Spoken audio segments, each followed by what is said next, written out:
മഴ പെയ്യാൻ പോകുന്നു എന്നതിന് ഇംഗ്ലീഷിൽ എങ്ങനെയാണ് പറയുന്നത് നോക്കൂ. ഇറ്റ്സ് എബൌട്ട് ടു റെയിൻ അല്ലേ? എടാ നിന്നോടൊരു കാര്യം പറയാൻ വിട്ടുപോയി. എന്താടി? നീ മാത്സിന്റെ ഹോംവർക്ക് എഴുതിയായിരുന്നോ?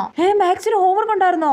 ആ ഉണ്ടായിരുന്നു. എന്നിട്ട് നീ എഴുതിയോ? ഞാൻ രാവിലെ വന്നപ്പോ തന്നെ പിങ്കിയുടെ നോക്കി എഴുതി. എന്നിട്ട് നീ രാവിലെ തന്നെ എന്താടി എന്നോട് പറയാഞ്ഞേ? ഞാൻ മറന്നു പോയടേ. നിന്നെ ഉണ്ടല്ലോ. സോറിയടേ. ഡിസൂസ സാർ വന്നിട്ടുണ്ടോ? ആ വന്നിട്ടുണ്ട്.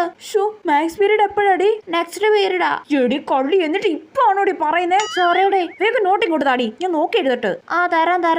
അയ്യോ, ഇനി 15 മിനിറ്റ് കൂടെ ഉള്ളു. പതുക്കെ താഴെ വെച്ച് എഴുതിയാലോ? വേണ്ട, അത് റിസ്കാ. എല്ലാവരും ഇനി നോട്ട് എടുത്ത് വെക്ക. കുറച്ച് നോട്ട്സ് എഴുതാം. രക്ഷപ്പെട്ട്. ഈ ഗ്യാപ്പിൽ മാത്സ് ഹോംവർക്ക് എഴുതാം. a+b²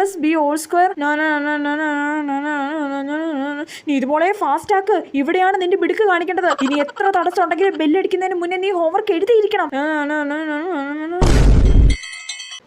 ഹോംവർക്ക് എഴുതി കഴിഞ്ഞു.